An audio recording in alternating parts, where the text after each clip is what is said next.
धोम बलकवडी धरणातून खंडाळ्याला पाणी सोडण्यासाठी एक कालवारूपी बोगदा तयार करण्यात आला आहे। या बोगद्यात आसरे तालुका वाई गावच्या हद्दीत पोहत असताना पाण्याचा अंदाज न आल्यामुळे बाप लेकाचा बुडून मृत्यू झाला। सोमवारी सायंकाळी ही घटना घडली। शोध मोहीम राबवल्यानंतर मंगळवारी सायंकाळी दोघांचे मृतदेह सापडले। या घटनेमुळे परिसरात हळहळ व्यक्त होत आहे। या घटनेची नोंद वाई पोलीस ठाण्यात झालेली आहे।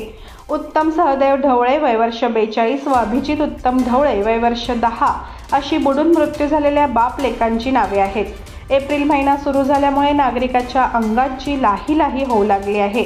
त्यावर थंडावा म्हणून अनेक जण पाण्यात पोहण्याचा बेत आखतात, मात्र पाण्यात उतरणे हे अनेकांच्या जीवावर बेतत असल्याचे वास्तव आहे। 2 दिवसांपूर्वी महाबळेश्वर तालुक्यातील वारणी येथे 2 शाळकरी मुलींचा पाण्यात बुडून मृत्यू झाला होता।